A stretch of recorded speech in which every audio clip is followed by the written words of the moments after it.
My name is Heather Larratt. We're operating Larratt Aquatic for the last 40 years here in the Okanagan. Half our work is monitoring and aquatic research for municipal water supplies in the Okanagan, and half is a combination of impact studies for productivity on large river projects for BC Hydro, and mine reclamation, where we convert pit lakes and tailings ponds into bioreactors that simultaneously produce water treatment and habitat. And I'm Marta Green, a hydrogeologist with Associated Environmental, and I'll be talking about the stormwater impacts in groundwater and how groundwater can provide a role in the solution. Over the next 10 minutes, we'll be introducing the water issue of contaminants in stormwater.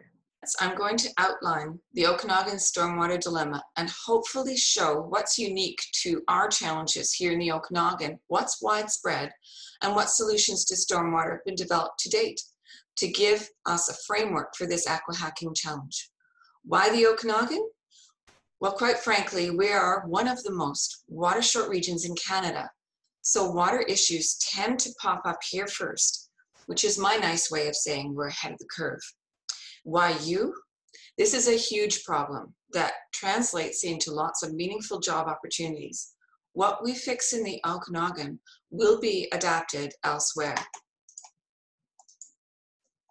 I'd like to introduce you to the new untreated effluent. Virtually throughout North America, sewage is treated adequately, but stormwater, the distant cousin, not so much. In the studies that we did here, we tested for metals, pathogen indicators, and hydrocarbons, not pesticides, herbicides, or insecticides, simply because it's too expensive to do the analyses. And we found issues with chromium, copper, iron, nickel, lots of issues, and outrageously high indicator E. coli. So how do these contaminants move into our lakes and aquifers? On the left is a map of the Okanagan watershed. Within this watershed, all rain and snow that falls within these boundaries ends up moving downwards and southwards towards the valley bottoms into creeks and ultimately discharges into our lakes, and for the Okanagan, out the south at Osoyoos into what eventually becomes the Columbia River to the Pacific Ocean. As the creeks descend from the forested highlands, they cross sections of urban or altered landscape where they pick up turbidity and contaminants. Rain and snow that falls on urban environments enter our creeks via ditches and storm drains. This stormwater also enters our aquifers via what are called dry wells, which are just slotted pipe below our catch basins. Think of the sediments as a storehouse for contaminants. Anything that interacts with particulates or dissolved organics is bound to end up in the accumulating sediments. Just for your reference, the Okanagan rate of sediment accumulation varies between 1 and 5 millimeters per year in the big lakes, with faster rates in the deeper water through sediment focusing. Contaminated sediment sealed off by 5 centimeters or 10 years accumulation in Kalamaka Lake were safe from turbulence if they were deeper than where wind waves would affect the sediments. But now, with these large issues arising, that safe zone has been pushed out into more than 8 meters of water depth. That's with these large new power boats. Disturbed sediments do not drop straight back down to where they were disturbed. Instead, they travel like a dirty stream along the lake bottom into deeper water where, unfortunately, our intakes are. All right, why should we care about this?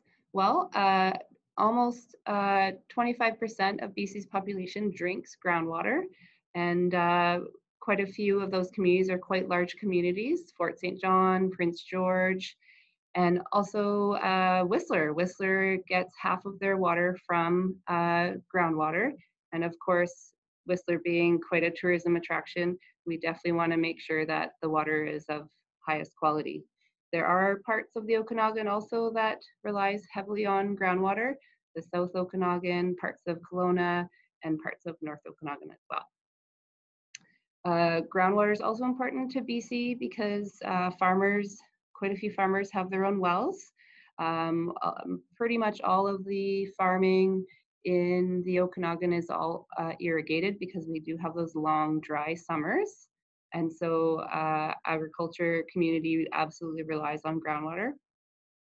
Uh, Fish can also rely on groundwater because they require cool and clear water to survive over the long summer months. And so groundwater does provide that cool and clear water when there's no rainfall. Aquifers are also pretty useful in drought conditions as we have a changing climate and we have longer and hotter and drier summers. Because groundwater moves so slowly, all of the groundwater that becomes recharged during the spring moves very, very slowly and discharges over the summer months. So in the late summer, when the creeks are running dry, aquifers end up doing quite fine. We ran aerial and underwater drones in trials on Okanagan Lake and on Kalamalka Lake with similar results in both locations. What you're seeing here in these aerial drone images is how the sediments are lifted. The first set is by a wake ski boat, and it lifted sediments all the way out to 7 meters of depth. The second one is of a standard water ski boat, and you can see the impacts are less. The upper images are instantaneous when the boat has just immediately departed. The lower images are the spreading plume of sediment 3 minutes later. So that's not showing the full spread by any stretch, which takes hours. The large particles will drop out of the water column in a matter of minutes. Sands in a matter of a few minutes. Large, finer particles than that, such as clays and bacteria, are going to take hours to days before they settle back. In the meantime, that plume can have traveled quite a distance. This is where we ran that trial in Kalamalka Lake, and though we really tried not to, we caused a turbidity spike for the South Kalamalka intake, which was several kilometers away, by making 8 passes with one small wake ski boat. It wasn't even the size of the boat that we used in the Okanagan Lake trial. We've created a new problem to meet up with an old problem, which is stormwater. Using wastewater treatment plants in the Okanagan to treat stormwater is simply not an option.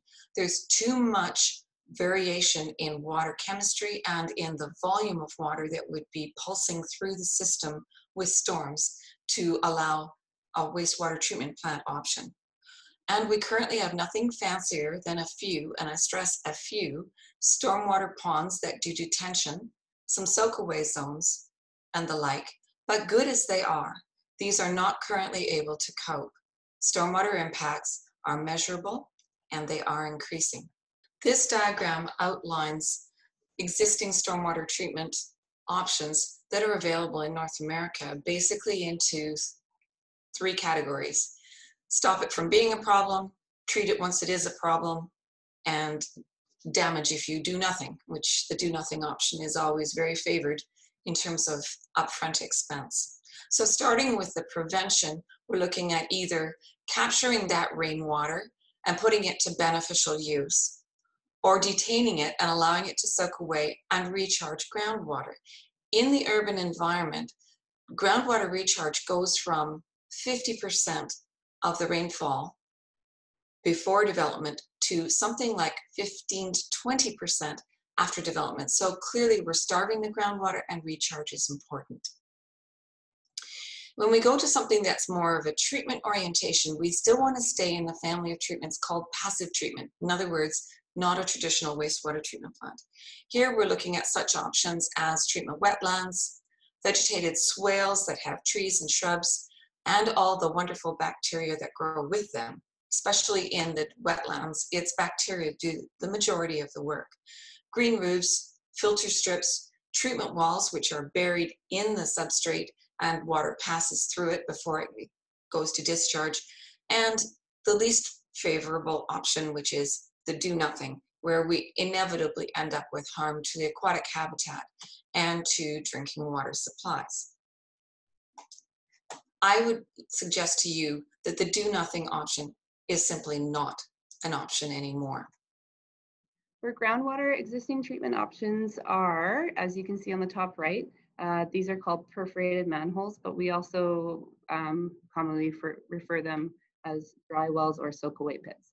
So as you can tell, those probably don't offer very much treatment besides perhaps a little bit of settling on the bottom. On the bottom right and top left are what are called infiltration trenches. And these are basically just large areas underground that are filled with gravel or drain rock, and they have a series of perforated pipe to spread the water out. On the left, you can see a bit of a combination, a bioswale using some surface features, including plants that would actually take out the pollutions themselves, and then a gravel soakaway pits. Hopefully the dry wells and the infiltration trenches have some pretreatment before. And so here is an example of basically the best practice we have today. So there's some centrifugal forces that allow for some separation and some settling of some fines. And then you can also have some filters that remove quite a few contaminants before the water gets discharged to the infiltration trench. These are typically proprietary. You might have heard of Storm Scepter and the Jellyfish System, which is an awesome product, but they are expensive. Storm Scepter units start at 4,000 liters in size and at a cost of $8,000. So you can imagine for cities that have hundreds of these, that might be a bit of a financial challenge. And also for individual farms and commercial industrial properties, that price range is probably out of reach. Whatever ideas we come up with as an aqua-hacking team, we can't utilize them if they cause flooding or safety issues during storms, when so many bad things inevitably happen. And we have been seeing off-the-charts weather in the Okanagan over the past decade or so. For example, in the north of the Okanagan, the 1 in 100-year storm has returned 5 times in the last 15 years. Clearly, we need to recalibrate those models, but even more clearly, we need more resilience built into our urban areas, and stormwater is one of the areas of greatest need. There are lots of great ideas out there on the internet, and some of that is the imagery that you see here on this slide. We can use Okanagan Basin Water Board Publications, their brand new website developed by Jamie South from my team at Laird Aquatic in conjunction with OBWB. And this is a place where you can go and look up the large lake data for stormwater parameters. And the city of Kelowna has one of the best stormwater data sets available in the Okanagan. It spans a number of years and I think about 40 locations. And they have graciously agreed to make it available to this aqua-hack. I would suggest to you that beauty is pain. I know I borrowed that from a song, but hey, the Okanagan is troubled by its beautiful terrain. We need stormwater solutions that will work in a place that has very limited land supplies and has quite a few steep slopes. And in British Columbia, any retaining for a pond that's higher than 1 meter is deemed a dam and has dam regulations. I like to see this as stormwater reclamation. We really want your wild, what you're looking at in this image ideas actually on how to wave on these Okanagan stormwater issues. In Clearwater, we need to develop a made for the Okanagan toolbox. We need fresh ideas to present this information to decision makers and to the public in our already emergency-soaked bad news culture. What you're looking at in this image is actually a wave looking up towards the sky in clear water, and that's what I'd like to see stormwater be. Either we retain it, we treat it passively, and we definitely do not release it untreated. To register and connect, please see this website, and if you need more information, Yasmina is ever helpful. Thank you. I want to extend a thank you to the founders, supporters, and funding partners. And I would especially like to thank TEC, for whom we do our aquatic reclamation.